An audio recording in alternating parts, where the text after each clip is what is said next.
Okay, hi everyone. Welcome to the tech demo from Pearson.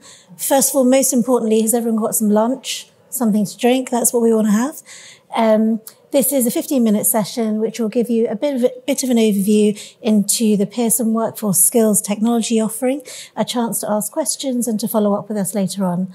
My name is Sadhana Bhide. I'm the SME for Strategic Workforce Planning here at Pearson Workforce Skills. I have a few of my colleagues in the room today as well, if you want to chat to them afterwards.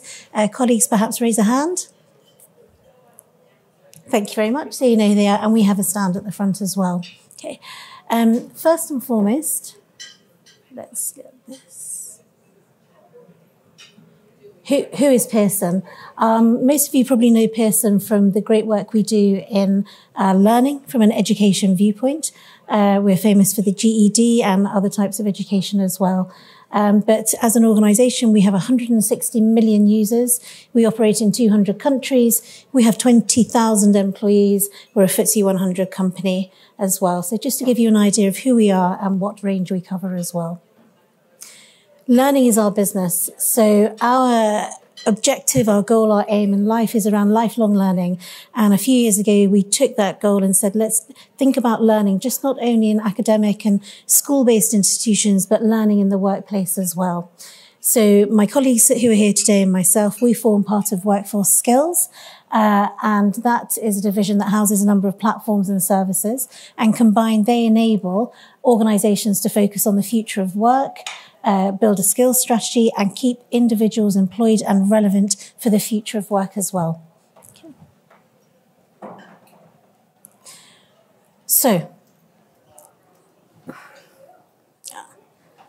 this is how we can look at the different elements that make up the future of work. So we look at things like skills gaps, where the world of work is changing, automation of work, disaggregated roles, flexible workforces, fluid and non-linear careers as well. What are organizations doing to meet these challenges? Everything starts with a foundation of knowledge and a foundation of data as well. So it's really important that we think about what are the building blocks that give us these great data insight points to help us make informed decisions. So I think most of you here today, it's rare to hear things like, I have a gut feel that XYZ is going to happen. You'll be in front of your peers, your business leaders, your senior leadership, and they'll be asking you things like, show me the data that will help me validate and inform my decision as well. So, without further ado, because we have about 10 minutes left, I think I'm going to get into the platform demo. So bear with me for a moment. And I will do that. So, I've gone straight into the home page of our demo platform. This platform is called Fathom. A number of you may have heard of Fathom before and may in fact even be users. This is a fictitious organization, a banking organization. And straight away, this is the home page that gives you a number of insights. How does the platform work? So when we work with an organization, we take all of their data and feed them into our platform as well. We work with our developers, our customer success managers, and so on. What am I seeing here right now? What is it telling me straight away? This is saying to me, what is the impact of various items on the roles? Okay. So first of all, let's look at the impact of technology. And what we're saying is, if we go ahead with the plans to implement technology, we are looking at an $86 million cost save straight away through salary costs. So this is over a period of time as well. Where are we going to see those cost saves? So we can look at specific divisions. We can look at the impact on types of employee from a gender perspective. We need to think about our DE&I requirements and goals as well and what we want to commit to. We then look at what is the impact of technology. I'm sure all of you here are familiar with things like automation, augmentation and addition, but just as a quick recap, automation, I no longer need a person to do that role. Addition, I need both a person and technology to do that role and those tasks. Addition, I need to bring in resources to complete the task for that role. And addition is most of all looking at what do I need to do to manage that technology? So that's one thing to think about there. Straight away, just from this summary set of tiles, think about the kind of conversations you can be having with your business leaders, your peers, your leadership of your organizations. So they will have a technology plan, I'm quite sure.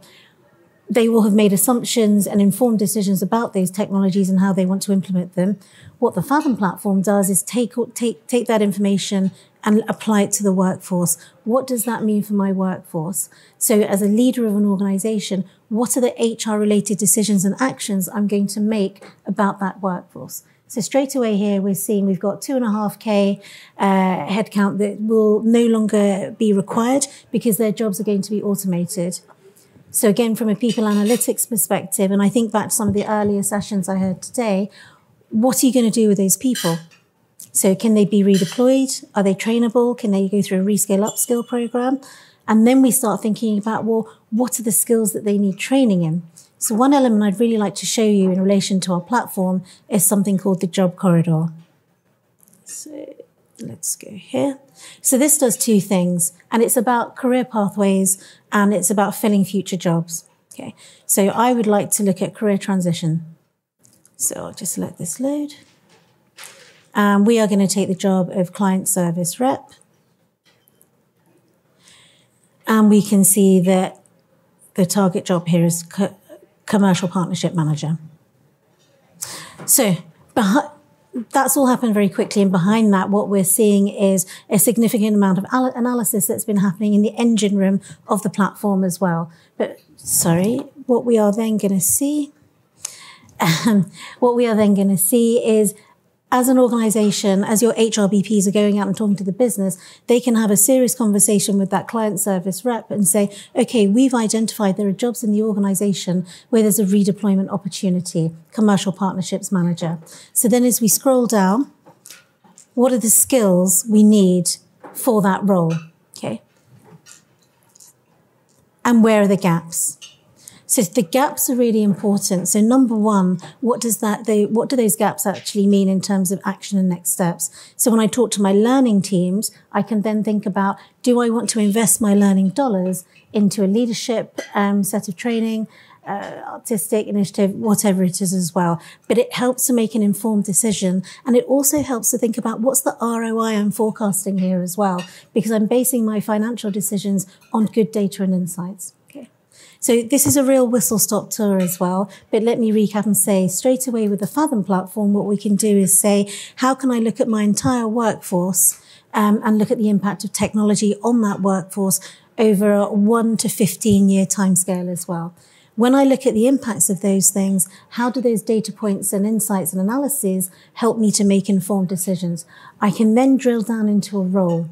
And from that role, I can make some decisions about the people who are in those roles as well. And it could be things like, are those roles continuing? Are those roles changing? Are those roles falling away?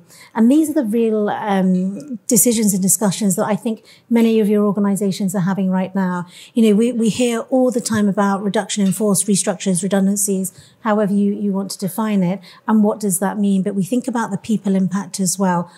What do we want to do to make those employees fit for the future of work and employable for those roles of the future as well?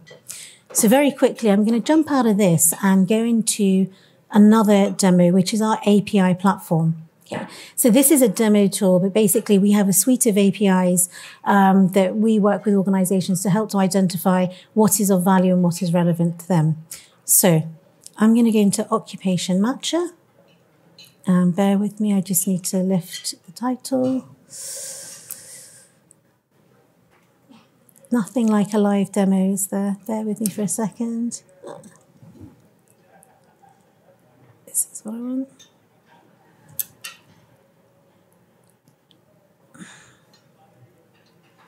So, okay.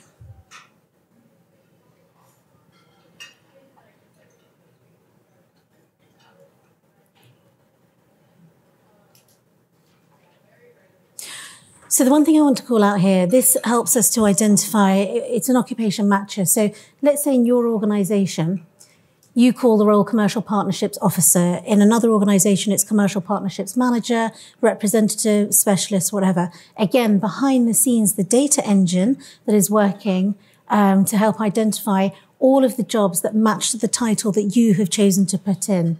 So there's no restriction on having the exact match and the exact words. So again, what we want to do is enable the ability for all of you who are using this to find the jobs that you need to see.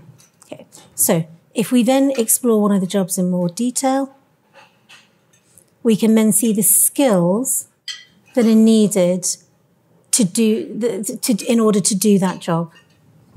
So let's explore one of the skills in more detail here.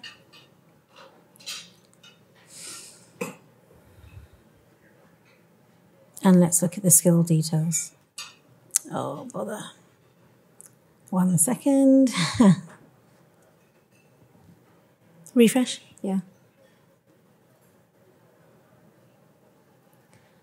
Here we go. Communication skills. Okay. So the key call-outs here. So number one, what's the definition of communication skills as well? Secondly, we've got some important information here about that specific skill. So if I go back to what I was saying at the start, how do we make sure the workforce is relevant and future-proof as roles, requirements, technology, tasks, etc. continue to change? So straight off the bat, we can see that communication skills are deemed as future-proof. We actually have a score, they're in demand, and they're transferable. So if you are then within your organization and you're having a conversation with your business, with your leadership, with your HRBPs, how am I going to make that decision of where I'm going to invest my learning dollars, even my talent attraction dollars, in order to upskill a part of the population to make them competent in the skill of communication? And that's also a skill that we need for our organization to succeed in the future and achieve that business strategy that we want to achieve as well. So again, if we go back to the top, we look at the entire organization, we can drill down to a role. With the APIs, we can then look at specific elements of that role. And we're looking at skills here as an example. How does it all tie together to help make a very, very well-informed decision for the organization to achieve that business strategy? We're all in a cost-conscious world at the moment as well. Being able to make these data points as an example as to why you want to spend those dollars helps you also forecast a better and more detailed ROI as well. Okay, I believe we're at time. That was a very whistle-stop tour. Like I say, the team are here if you want to have any more conversations. I think we have a minute left if anybody wants to raise a question or make a comment or anything like that.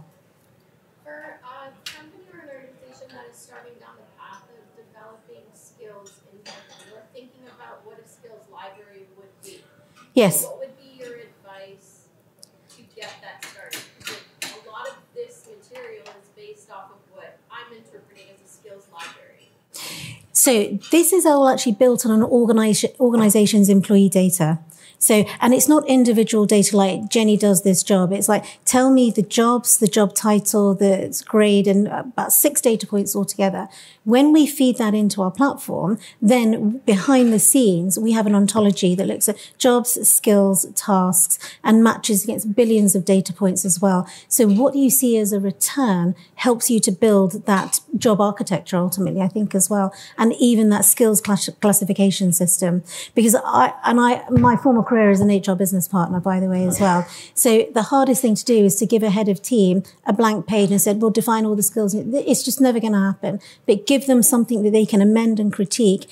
You get a response so much faster as well. And the benefit you have of this is all validated data against trusted data sources. It's not sort of a few people in the room making things up. You have that confidence that the data is validated, reviewed and updated, I think on a daily basis. Monthly basis, which is sufficient. It scrapes billions of information points from job ads as well. Any more for any more? Great. Thank you so much for your time, and especially during lunch as well. Like I say, we're around for the rest of the day if you want to chat to us, and enjoy the rest of the day. Thank you so much, everyone.